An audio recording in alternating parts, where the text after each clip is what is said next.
Bonjour, aujourd'hui je voudrais vous parler des polluants éternels.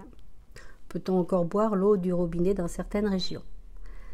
Donc je rappelle, je m'appelle Jocelyne, j'ai créé cette chaîne pour parler de mon expérience personnelle concernant l'intoxication aux métaux et du résultat de toutes les recherches que j'ai pu faire pendant toute cette longue période.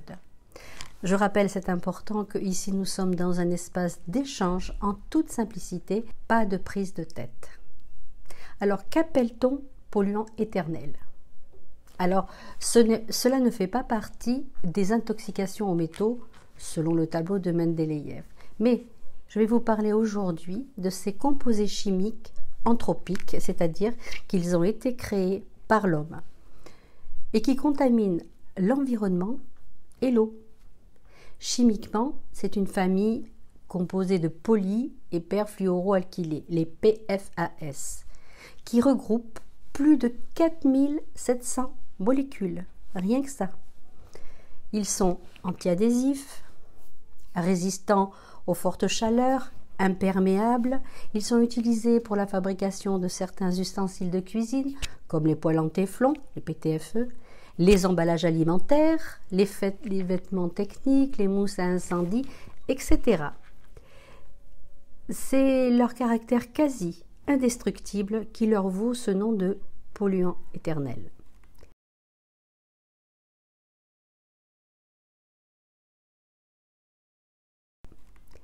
Ils s'accumulent dans l'air, le sol, les nappes phréatiques, les eaux de rivière, etc. Leur première utilisation date de 1950 déjà.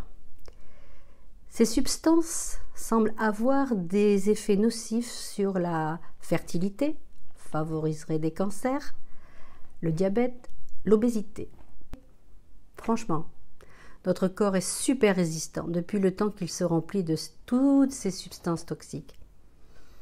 Alors, au sujet des polluants éternels, il est apparu dans plusieurs journaux, et CNews en a parlé également, en janvier 2024, que dans la région Auvergne-Rhône-Alpes, des polluants éternels ont été détectés dans l'eau de plus d'une cinquantaine de communes. Et cela a été publié par l'ARS, c'est-à-dire l'Agence régionale de santé, et les taux enregistrés sont nettement supérieurs au seuil de référence européen. Ils ont été retrouvés dans la vallée de la Chimie, au sud de la ville de Lyon, dans le secteur industriel.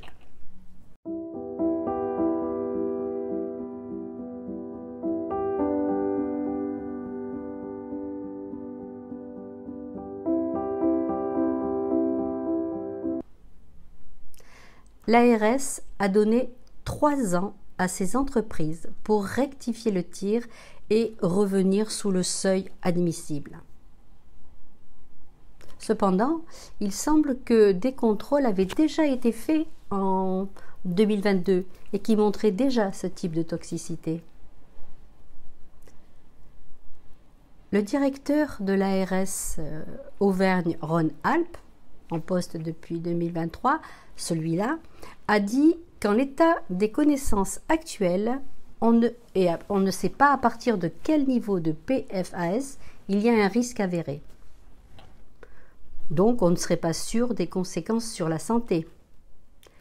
Mais peut-on vraiment attendre d'en savoir plus pour agir? N'y a-t-il pas ce fameux principe de précaution à mettre en place pour prendre des mesures immédiates?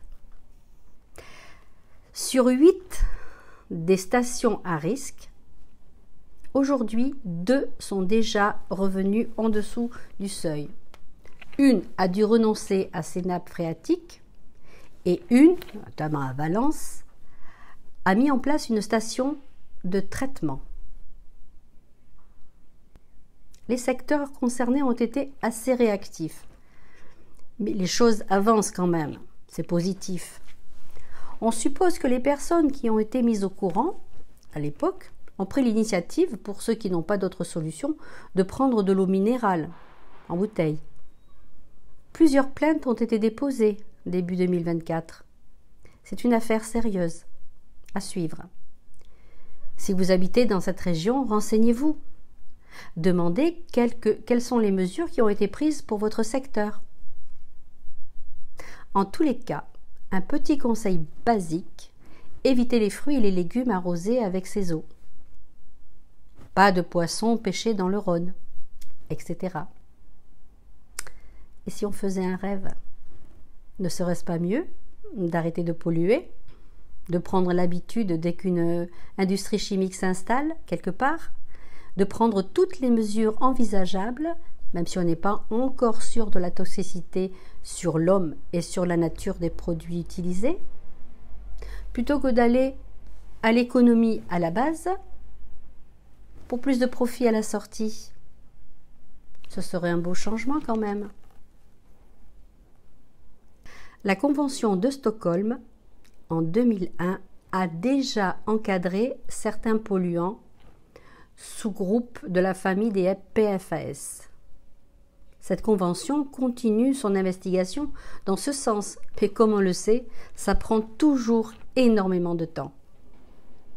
Il y a peu, mars 2024, une députée écologiste de Lyon, Marie-Charlotte Garin, proposera le 4 avril 2024 à l'Assemblée nationale une loi pour lutter contre les polluants éternels et demander ainsi au gouvernement de se positionner sur ce sujet. Il suffirait pour elle de substituer des produits pour lesquels la transition est facile, type emballage alimentaire par exemple.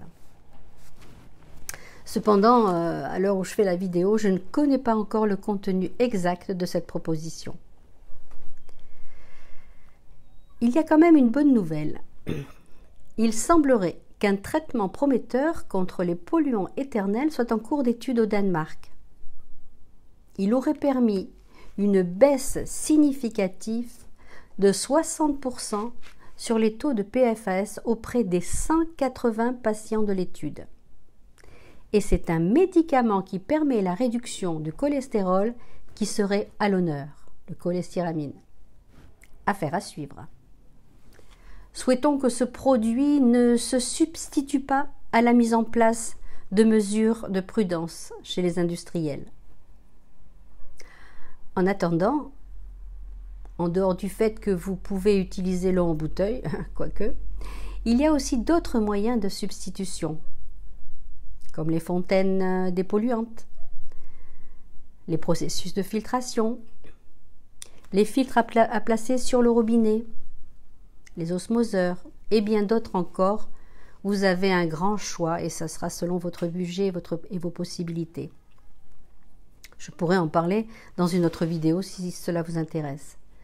Personnellement, après le diagnostic d'intoxication aux métaux, j'ai commandé une fontaine dépolluante dont je suis très satisfaite. Je ne bois plus l'eau du robinet depuis plusieurs années. Enfin, j'évite parce que lorsque vous êtes à l'extérieur, vous n'avez pas toujours le choix. Il ne faut pas être non plus toujours trop rigide. Mais j'ai aussi un autre projet à ce sujet dès qu'il me sera possible de le mettre en place.